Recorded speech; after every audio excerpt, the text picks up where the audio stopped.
আমার মা কালো হলেও আমার মা, 1 কোটি সুন্দরী নারীকে আমার মা বানায় দিলেও আমার আসল কালো মায়ের সমান হবে না। কথা ঠিক? আসল আর নকলের পার্থক্য এখানেই। ভাইরা আমার, আব্রাহা কাবা বানালো আসল কাবার চাইতে বড় আর সুন্দর করে। এই কাবা উদ্বোধন করবার জন্য নির্দিষ্ট ডেট করা হলো, অতিথিদের দাওয়াত করা হলো, সবকিছু রেডি করা হলো। আগামীকাল এই জিনিসটার উদ্বোধন শুরু হবে। রাতের বেলা কুরাইশ বংশের একেবারে সহি তাফসীর, রাতের বেলা কুরাইশ বংশের কিছু যুবক ছেলে ঘুমায় আছে, ওদের পেটের মধ্যে হঠাৎ চাপ শুরু হয়েছে, পায়খানায় যাওয়া লাগবে। ওদের কিসে যেন টানতেছে, ওরা ঘর থেকে বের হয়ে ইস্তেনজায় না যে সোজা নতুন কাবাতে দৌড়াতে শুরু করেছে। সামনে যায় আর একজন, কই যাস? গ্রাম্য ভাষায় কয় আদ্দি যায়, পায়খানা করতে যায়। তো কই কই যাবি জানি না, কে জানি টানতি আছে। সামনে যায় আরো পায়, সবাই যে হাজির হয়েছে কাবায়। দুনিয়ার সব কাজ একসাথে করা যায়, কিন্তু একসাথে স্বামী স্ত্রী হলেও পায়খানা করা যায় না। কথা কয় না কা? সাতক্ষীরায় আমি 31 দিন জেলে ছিলাম। পুলিশ মঞ্চ থেকে আমারে ধরে নিয়ে গেছে আল্লামা সাইদির জন্য দোয়া করার কারণে। আমাকে কয়েদি ওয়ার্ডে রাখছে, মানে যাদের বিভিন্ন মেয়াদে সাজা হয়ে গেছে। সুন্দরবনের বড় বড় ওই যে সেই বাঘের সাথে মারামারি করা মালেরা, আমি তো যেয়ে দেখছি কারোর এখানে কাটা হাত নেই, কি হয়েছে? বাঘের সাথে এখানে বাঘ হাসলে দিয়েছে। আমি বলছি কাজ সেরে যদি কারোর সাথে আমার জ্ঞান দামাই 1 থাপ্পড় মারলে তো মরে যাবো। ওরা বলছে হুজুর চিন্তা করেন না আপনি আমাদের। সে যে ভাই আমি জেলখানায় 31 দিন পীর সাহেবের মতন ছিলাম, পা পন্ত ধুয়ে দিত ওরা। আমি চিন্তা করলাম জেলখানায় থাকাই ভালো ছিল আমার। ভাইয়েরা আমার, শুনতেছেন কথা? ভাইয়েরা আমার, খুব মন দিয়ে শুনেন। ওই জেলখানায় যখন ছিলাম প্রতিদিন তাহাজ্জুদে উঠতাম আমি, উঠে উযু কালাম করে ওদের ডেকে দিতাম। প্রায় 52-54 জন ওরা নামাজি হয়ে গেছে আমার সাথে। এখন ওরা উঠে 2 জন বাথরুমে থাকে আর বাকিরা লাইনে খাড়ায়।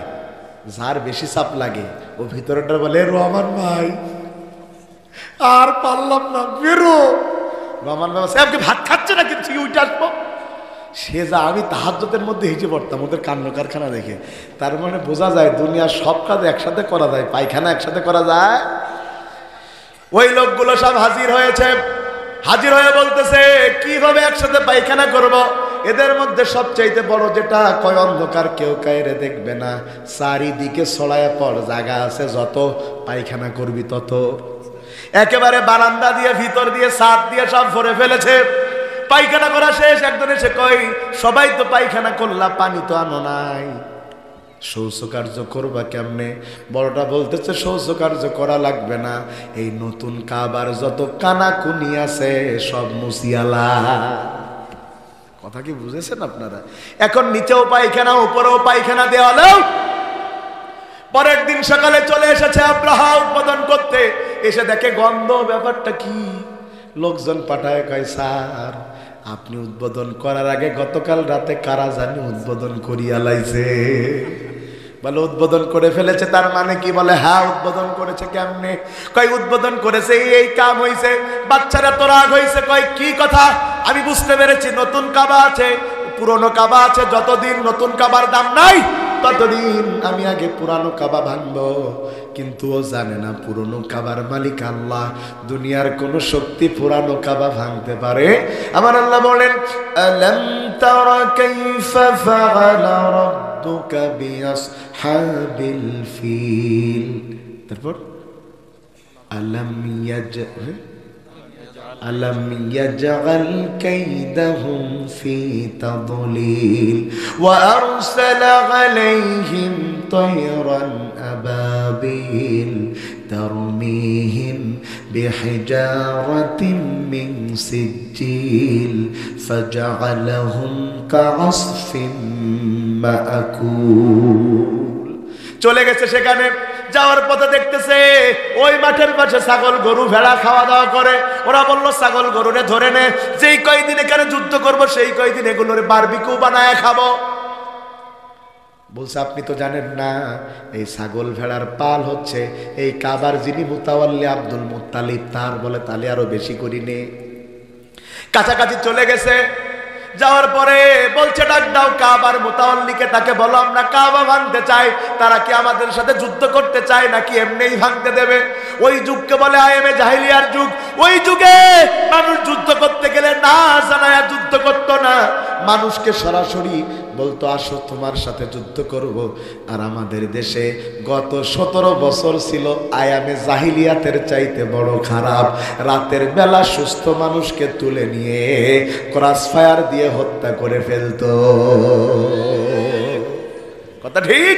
বেআইনি ভাবে আয়ামে জাহিলিয়ার যুগ কাবা ভাঙতে গেছে, তাও অনুমতি চেয়েছে, যদি আপনারা বাধা দেন বাঁধবে লড়াই, যুদ্ধ হবে, কাবা ভাঙবো। আর গত 17 বছরে কত ইসলামী আন্দোলনের কর্মীকে তুলে নিয়ে হত্যা করেছে, বন্দুক যুদ্ধের নামে চালায় দিয়েছে। বোঝা যায় ওই জাহিলিয়াতের চাইতে গত 17 বছর আরো বড় জাহিলিয়াতেই বাংলাদেশে চলেছে। ভাইয়েরা আমার, খুব মন দিয়ে বুঝেন। আব্দুল মুত্তালিব এসে বলতেছে তুমি আমারে ডাকছো কেন? ভাই কাবা ভাঙবো। ভাই কাবা রস করে তুমি আমার গরু ছাগল ধরে আনলে কেন? বলছে আপনার গরু ছাগল বেশি বড় হয়ে গেল, কাবা ভাঙবো এটা আপনার কাছে কিছু মনে হয় না? সে এবার ডাক দিয়ে বলছে শোনো, গরু ছাগলের মালিক আমি, তাই এটা নিয়ে আমার চিন্তা। আর কাবার মালিক যে, সে কাবারে নিয়ে চিন্তা করবে। সুবহানাল্লাহ কইতে ইচ্ছা করলো না? এটার নাম ঈমান। এটার নাম কি? ঈমান। ঈমানদারেরা কখনো সংখ্যার উপরে ভর করে যুদ্ধ করে না, তারা ঈমানের উপরে ভর করে যুদ্ধ করে। গোটা দুনিয়ার দিকে মুসলমানের দিকে শোনেন, ঈমান যদি শক্তিশালী হয় গোটা প্রশাসন বাহিনী বিরুদ্ধে গেলেও স্বৈরাচারকে পতন করে মামু বাড়ি পাঠানো যায়, যদি গোটা জনতার শক্তি এক হয়। ঠিক না বে ঠিক? ভাইয়েরা আমার, বাদশা আব্রাহার এই কথা শোনার পর এবার বাদশা আব্রাহা বলছে তাইলে তুমি যাও, তোমার গরু ছাগল নিয়ে চলে যাও, আমি তোমার কাবা ভাঙার জন্য এবার প্রস্তুতি নিচ্ছি। কাবা ভাঙতে যাওয়ার জন্য হাতিকে যখন ধাওয়া করেছে, হাতি আর সামনে যায় না, হাতিরে মারে। সে যে হাতির ওপরে বসেছে নাম তার মাহমুদ হাতি। কি হাতি? হাতি সামনে যায় না, কিন্তু পূব দিকে দিলে হাতি আবার দৌড়ায়। বলে ব্যাপার কি? হাতি পূব দিকে যায়, পশ্চিম দিকে যায় না কেন? কারণ সে যেই হাতির উপরে বসে মাতব্বারি করতেছে, ওই হাতিও গোলাম আল্লাহ। যাবেন ইনশাআল্লাহ? শরীক ফাঁকি দিলে কি হয়? মাশাআল্লাহ, শরীক ফাঁকি দিলে জাহান্নামে যাওয়া লাগে ভাই। নারে তাকবীর, নারে তাকবীর। প্রধান অতিথির আগমন, এনাম ভাইয়ের আগমন, এলাকাবাসীর পক্ষ থেকে নারে তাকবীর। প্রিয় ভাইরা আমার, আব্রাহা চেষ্টা করলো, সে যখন ফাইনালি আল্লাহর কাবা ধ্বংসের চিন্তা করলো, আল্লাহ সুবহানাহু ওয়া তাআলা আসমান থেকে ঝাঁকে ঝাঁকে পাখি নাজিল করলেন, যেটাকে আমরা আমাদের ভাষায় বলি আবাবিল। কি বলি? ওয়ারসালা আলাইহিম তায়রান আবাবিল। আমরা বলি পাখির নাম আবাবিল, পাখির নাম কিন্তু আবাবিল নয়। আবাবিল মানে হলো ঝাঁকে ঝাঁকে। আবাবিল মানে কি? তায়রান আবাবিল মানে ঝাঁকে ঝাঁকে আল্লাহ পাখি পাঠালেন, তাদের মুখে কঙ্কর, দুই পায়ে কঙ্কর ওপর থেকে ছুঁড়ে ফেলতে লাগলেন। ঠিক যেইভাবে যুদ্ধ বিমান থেকে বোমা ফেলে আজকে মানুষকে হত্যা করা হচ্ছে, ওই ক্যাটাগরিতেই তাদের উপরে ফেলে দেওয়া হলো। তারা চর্বিত ফুসির ন্যায় হয়ে গেল। আজকে এটাকে কেন্দ্র করে সারা পৃথিবীতে তৈরি করা হয়েছে আল্লাহর শুকরিয়া যুদ্ধ বিমান। আমরা পারি নাই, করেছে তারা। কারণ কি? ওয়ালাকাদ ইয়াসসারনাল কুরআনা লিযিকরি ফাহাল মিন মুদ্দাকির। আল্লাহ কুরআনকে যে অর্থে পাঠিয়েছেন, কুরআন থেকে উপদেশ নেওয়ার জন্য, কুরআন গবেষণা করার জন্য, আজকে মুসলমান সেই কুরআন সওয়াবের জন্য পড়ে, কুরআন থেকে উপদেশও নিতে চায় না, কুরআন গবেষণা করে একটি সুন্দর রাষ্ট্র, সুন্দর পৃথিবী গড়ার আন্দোলন করতে চায় না।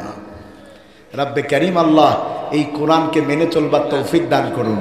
আমরা যেই কথা বলছিলাম, যদি কেউ 5টা জিনিস থেকে মুখ ফেরায় নেয়, ফাইন্না লাহু মাঈশাতান দানকা, তাদের জীবনকে সংকুচিত করে দেওয়া হবে।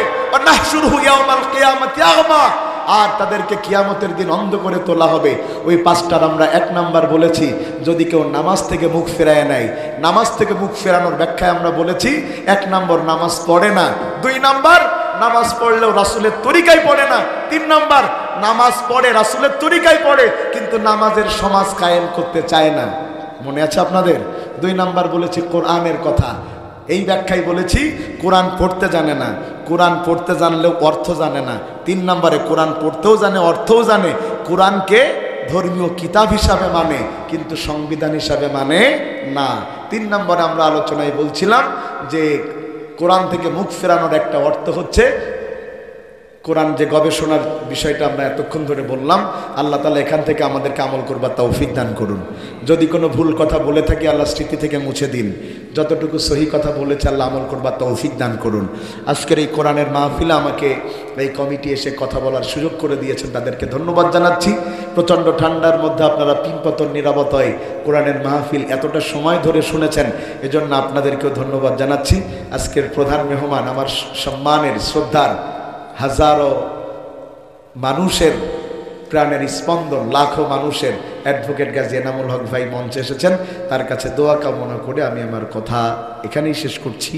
আসসালামু আলাইকুম ওয়া রাহমাতুল্লাহি ওয়া বারাকাতুহু। আলহামদুলিল্লাহ, এতক্ষণ যাবত আলোচনা পেশ করলেন আজকের মাহফিলের সম্মানিত প্রধান বক্তা মাওলানা এনামুল হাসান বিন নূর। ইতিমধ্যে মঞ্চে উপস্থিত হয়েছেন আজকের মাহফিলের সম্মানিত প্রধান অতিথি